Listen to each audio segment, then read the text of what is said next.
Okay,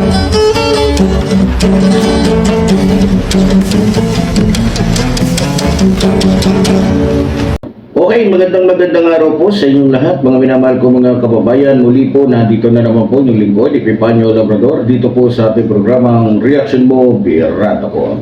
At syempre sa araw din po ito, binabati din po natin yung mga kababayan natin sa abroad na lagi po natin nakakasama sa bawat araw po na tayo po mayroong magagandang tinatalakay dito po sa ating programa.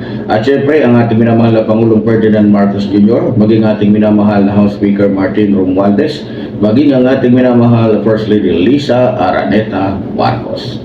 Okay, sa araw pong ito mga minamahal ko mga kababayan ay pag-uusapan po natin. No, ito pong mga naging hakbang po ng DOJ o ng ating mga otoridad para po mahuli ito pong sila Roque at yung 48 iba pa na sangkot o kasama sa warrant na inilabas po ng korte ng Angeles City, Pampanga. Okay, para maintindihan po natin ang lahat mga minamahal ko mga kababayan. Pero bago pa yung lahat, sorry, ito po pala ito sa ating screen. Ito po yung aking official na Epipanyo Facebook, kasi marami pa rin po nagtatanong at tila meron pong may something na may, alam nyo na. Pero para malaman nyo po kung ako po yan, kung kayo man po ay mag-message yan, agad ko po kayong i-message, no, with my sa aking boses mismo, no? So malalaman nyo yan. So kasi mayroon po kasi akong nalaman na mayroon pong gumagamit sa aking pangalan at kagabi po ay nagulat po ako dahil may nagbigay daw siya sa akin ng 20,000, pero nagtaka ko paano ka nagbigay sa akin, ano ang ginamit na transaksyon o ganito sa bank account daw. So sabi ko, sige, pa-verify natin yan kasi alam naman po ng lahat kung ano po yung aking GCash number. Unang-una, sa simula't-simula po, tayo po ay hindi po naggagamit ng bank account. Lagi pong GCash number lang po. No? Hindi po ako gumagamit ng bank account kung sakaling may gusto pong tumulong sa akin. So, ganun pa man, ingat-ingat po tayo. So, kung gusto niyo pong makatulong sa inyong lingkod, Epipanyo Labrador, at magbahagi ng inyong pakikisa, pwede po kayong makipag-usap sa ako po mismo, makakausap ninyo kung sakaling accept ko po yung ano ninyo. Ako po mismo makakausap ninyo sa Messenger. Okay, tuloy po tayo. Ito't panoorin po natin mga minamahal kong mga kababayan. We have already mentioned before through the Secretary and the Undersecretary Yusek Nikiti na magsusulat po tayo sa Government of Netherlands ni-explain yung mga circumstances around this case. Makikipag-ugnayan ng Department of Justice sa Netherlands tungkol sa kasong kinakaharap ni dating Presidential Spokesperson Harry Roque para mapauwi ito sa bansa. Ito ay matapos na maglabas ng warrant of arrest ang Regional Trial Court Branch 118 ng Angeles City laban kay Attorney Roque, Cassandra Ong at 48 iba pa kaugnay ng kinakaharap nilang kasong Qualified Human Trafficking. Iniuugnay sila sa iligal na operasyon ng Philippine Offshore Gaming Operator o POGO na Lucky South 99 sa Porac, Pampanga na nirape noong 1 taon kung saan nadiskubre ang iba't ibang iligal na aktibidad gaya ng kidnapping, torture, sex trafficking, scamming at iba pa. Sabi ni Roque, panggigipit lang ang mga ginagawang ito ng pamahalaan sa kanya dahil siya ay isang kilalang supporter ni dating Pangulong Rodrigo Duterte. So naniniwala po ako na itong kasong ito talaga ay pagigipit sa akin dahil sa aking political na paninindigan, dahil sa aking walang tinag na pagsusuporta sa mga Duterte, at naniniwala po ako na ito'y dahilan para magpalakas pa dito sa aking aplikasyon sa asylum dito po sa bansang Netherlands. Sagot naman ng DOJ, hindi ito panggigipit kundi aksyong legal ng pamahalaan dahil napatunayan nila na mayroong prima facie evidence o sapat na basihan para kasuhan ng dating opisyal. Papaliwanag din natin dyan na ito ay isang halimbawa ng prosecution at hindi persecution. At kitang-kita naman po yan sa ating mga actions. Hindi naman basta-basta namin to in-issue ng DOJ, no? Ang panel of prosecutors ay talagang nag-analyze sa ebidensya na sinumite ng ating mga law enforcements.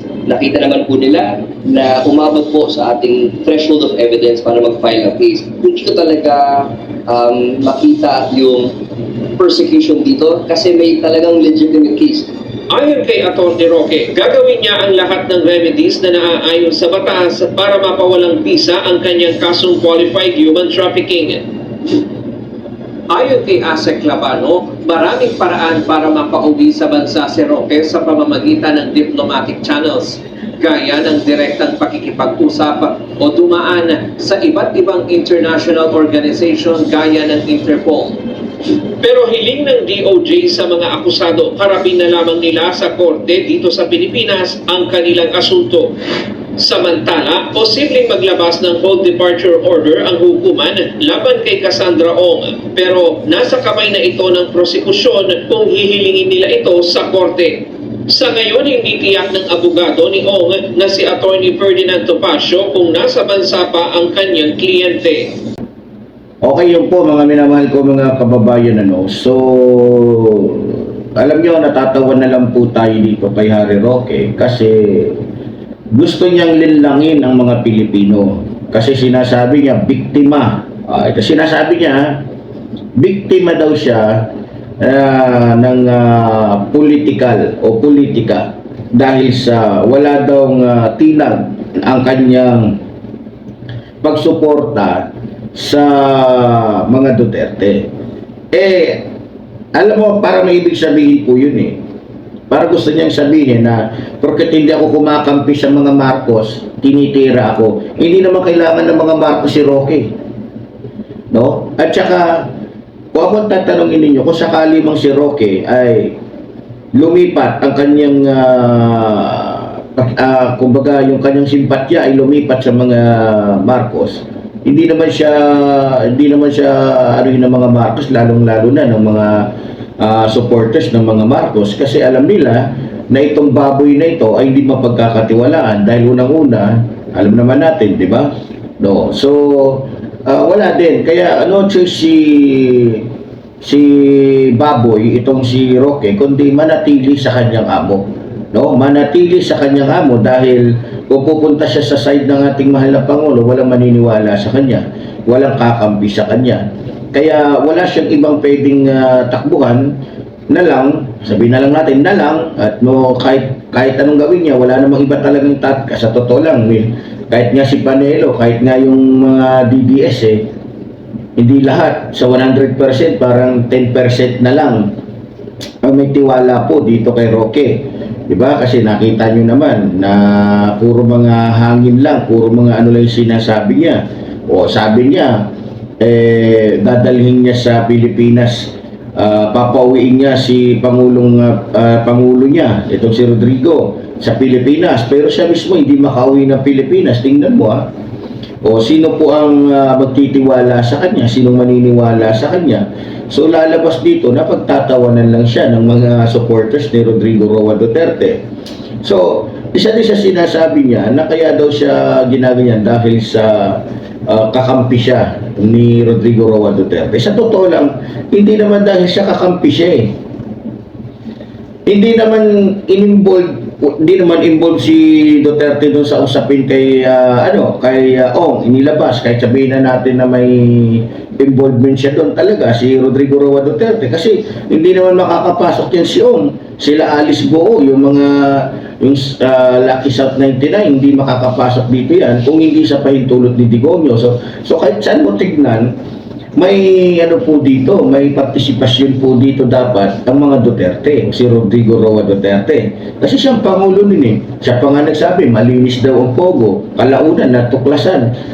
Para kay Duterte, malinis yung mayroong sex din. Para kay Digomio, siguro, naisip ni Digomio, malinis yung mayroong torture, malinis yung mayroong drug den doon. Lahat, sinabi ni Duterte, malinis yun. Niloko pa niya mga Pilipino, malinis daw ang Pogo.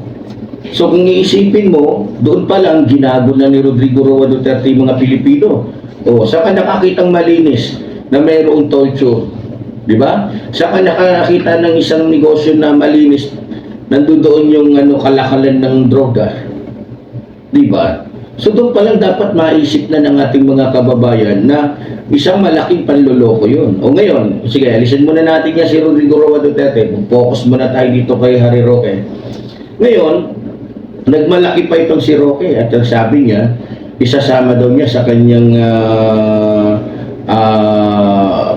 political asylum yung paglabas ng warrant of arrest laban sa kanya ng korte ng bansa natin. So, gusto niyang gamitin ito, no? Pero tulad nga ng sinabi ng ating tagapagsalita diyan sa DOJ, napakagwapong ating abogadong ito. Maraming paraan, kahit pa sabihin natin na may asylum siya. Pero sabi ko nga, kung ang kanyang amo, ito na lang sana isipin ni Roque. Kung yung amo niya, Diyos niya, Panginoon niya, na si Rodrigo Roa Duterte ay nakulong, nakuha, siya pa kaya na kung tutuusin, pulgas ka lang, ha? Isa ka lang pulgas, nakakapit, ha? Sa maitim na buhok ni Rodrigo Roa Duterte. Kaya, Harry Roque, sayot sa gusto mo, pumalag ka man, magpumiglas ka man, gawin mo ang lahat. Wala kang magagawa. Bilang na ang mga araw mo, Harry Roque. Bilang na. Mga kababayan, ako na nagsasabi, lalong-lalo na doon sa mga supporters ni Harry Roque. Ako na nagsasabi sa inyo, na yan si Harry Roque, lalabas talaga lahat ng kabadingan niya pagka yan ay nakuha na. No? So, akala siguro ni Roque, di ba? So, tingnan natin kung magagawa ba niyang sumayaw ng ngiwi, di ba? O, ang lakas-lakas mong tapos ngayon. Pero halatang halata po sa mukha ni Harry Roque na talagang takot na siya. No? Kasi, pag nandun na siya sa hukuman, makikita ngayon, mapipilitan. At ako sa tingin ko lang, mukhang nangangamoy na nangangamoy Interpol. Diba? So, at para sa akin, mukhang hindi lang si Roque ang masasalang sa kulungan, mukhang pati yung asawa niya na naniguro din na makalaya sa bansang ito para, di ba? O siyempre, enjoy na enjoy yung asawa ni Roque. Di ba? Enjoy na enjoy yung asawa ni Roque sa pera niya, sa pera na galing sa masama. So, alam niyo na, yung mga anak ni Roque, siguro sarap na sarap yan sa pera na galing sa pandarambong ng tatay nila, galing sa kalokohan ng tatay nila. So, wala tayong magagawa, di ba? So, pero ganun pa man, malapit lang katapusan ni Roque, mga minamahal ko mga kababayan. So, kung nasaan ka man ngayon, Harry Roque, ako na nagsasabi sa'yo, ding, ba't kita tinatawag na bating? Kasi bating ka naman talaga. Talo ka pa nga ni Leila de Lima. Si Leila de Lima, hinarap niya lahat ng kaso. Ilang kaso ba yung hinarap ni Leila de Lima? Ang dami. Pero tumakas ba siya? Nagtago ba siya? Pumarap siya. Pero ikaw, ang dami mong satsat, ang dami mong sinabi, pero ikaw naman pala tong tago ng tago. Takot na takot ka. Sinungaling ka pa. O pinaniwala mo pa yung mga supporters mo na meron kang papel na maibibigay o may papakita doon sa Quadcom. Alam niyo mga kababayan, sa totoo lang, kung itong si Harry Roque ay totoo na mayroong katunayan na may papel siya na katunayan na pinagbentahan ng pera niya, hindi na yata itutuloy yung pag-iimbestiga tungkol sa kasi doon pa lang sapat na Kung yung pera talaga niya ay galing doon sa lupang pinagbentahan nila, hindi mahirap ipakita yun kasi hindi naman yun hindi naman yun masama At karapatan ng lahat na malaman kung totoo ba na pera ni Roque ay galing doon sa pinagbenta ng lupa. Wala siyang maipakita wala siyang na dokumento dahil kung pipikein man din niya, malalaman, matitrace. Kaya ang resulta, ang pinakasolusyon na dapat niyang gawin ay tumakas na lang. So ewan ko nga ba kung bakit di ba? Pinagloloko lang ni Roque mga yung mga naniniwala sa kanya doon pa lang dapat mapansin nyo na teka, kung talagang totoong yung pera ni Roque ay dapat in total di naman na sa kanya yung lupa O, yung ang deed of sale na lang. Hawak niya yung deed of sale ng lupa. O, ito yung bumili ng lupa namin.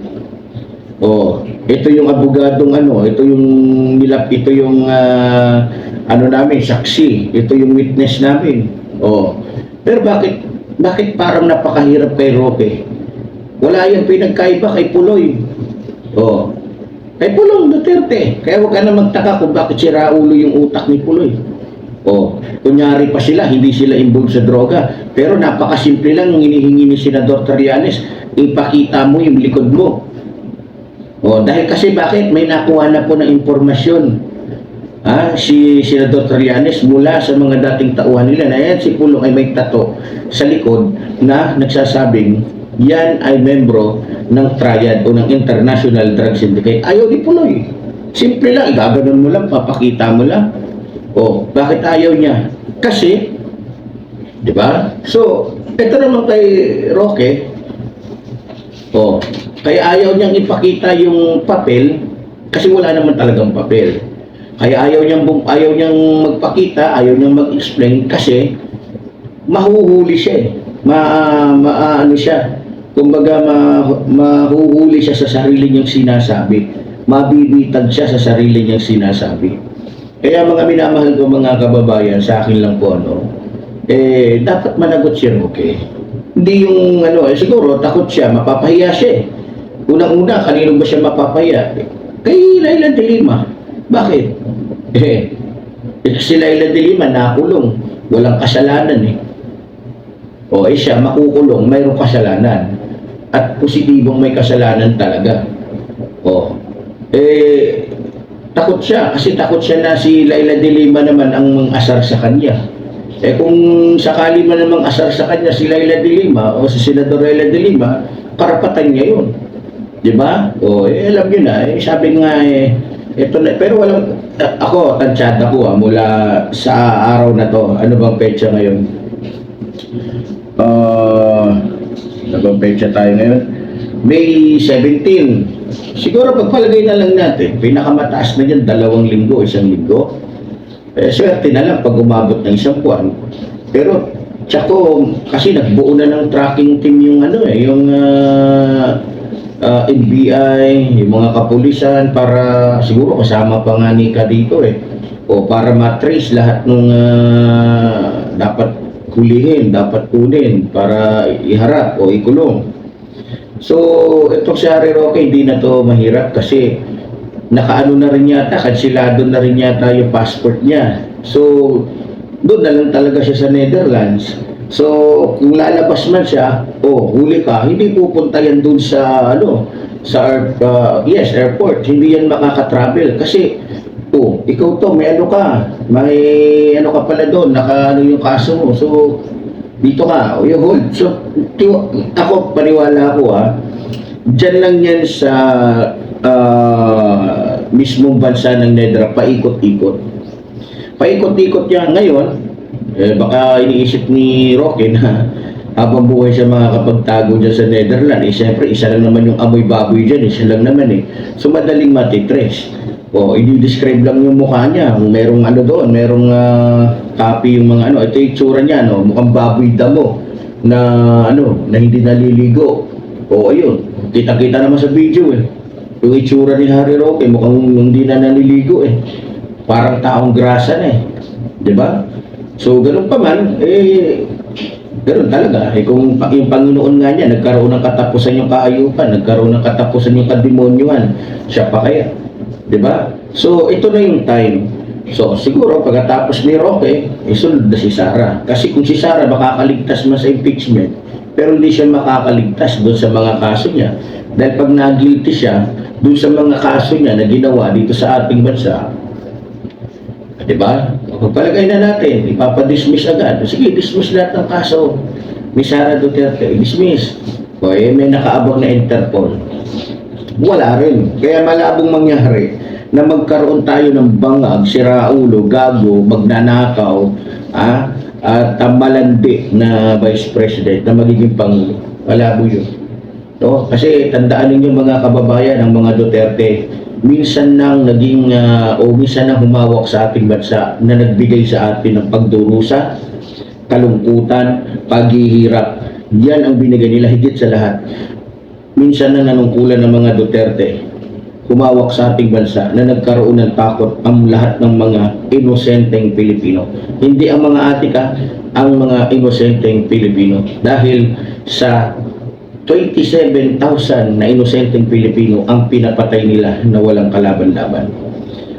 Pinapatay nila yon dahil ang purpose talaga nila ay umunti ang Pilipino sa bansang ito nang sa ganon mas maraming Chino o mga inchik ang mamirahan sa sarili nating bansa. Kaya nga ang lakas ng loob ni Duterte sabihin na, gawin na nating probinsya ang bansang ito. Bakit niya nasabi yun? Kasi alam ni Duterte na may mga Chino na gobernador, congressman, mayor, kapitan, konsilor. Sa totoo lang, umikot ka sa buong Pilipinas. Pag sinabi mong sinungaling ako, titigil na ako dito. Maraming mga Chino ang may posisyon na dito sa ating bansa. Kaya nasabi ni Duterte, successful ako sa pakikipag ko sa bansang China. O, di ba? So, ganun pa man, mga minamahal ko mga kababayan, tulad ng sinabi natin, ito na yung time na dapat managot na talaga si Harry Roque at maging yung kanyang mga kasama. Itong si Bato, si Bongo, malapit na rin to. Parang oras na lang yata at araw ang hinihintay ng mga to. Sigurado sa pulto si Bongo may plunder na kaso yan matibay ang ebidensya ni Senador Antonio Trillanes, kaya wala din kahit anong pag-iinarte, kahit anong gawin pa nila Bongo. Tingnan mo ngayon na nabubuking na sila, nakita nila na balita ko medyo nagpapasikat na ngayon si Bongo dahil wala na nasa kulungan na yung amo niya wala na siyang samantalang nandito pa yung amo niya, wala siyang pakialam. Yung oras niya, inuubos lang niya dun sa amo niya. Nasa likuran, nasa balalay ba? Naging senador para maging balalay. Sasabihin niya, addict daw sa serbisyo. Kalokohan yun. Kaya nga sabi ko, tawag ko dito kay Bongo, Bongo loko-loko. Bonggong gago, siraulo. Di ba? Isa totoo lang. Naku, sabi ko nga, nakakaawa lang kasi yung mga kapwa natin Bisaya, madali nilang naloloko. Ang kanila kasing porkit kapwa Bisaya, okay na. Hindi na nakikita yung sabi ko, iba yung kumbaga mindset ng Bisaya. Porkit kababayan, kahit mali, kahit okay lang. Masasabi mo talaga na dapat lang talaga na maging membro kayo ng China. Kasi, pero di ko nila lahat ng Bisaya because Bisaya din ako. Ang sinasabi ko, naaawa ko dun sa mga kapwa natin, kaya nga sinabi kong kapwa Bisaya, dahil ang kanila lang tinitignan, kapwa Bisaya, pero di nila tinitignan kung dapat bang panagutin o hindi. Ganun Diba, nadadala sila sa, hindi ganun. Kasi, kung ganun tayo, paano natin ma-exercise yung hustisya dito sa ating bansa? Paano masasabing gumagana nga ang hustisya kung ang batayan natin dito dahil magkakampi, dahil magkababayan?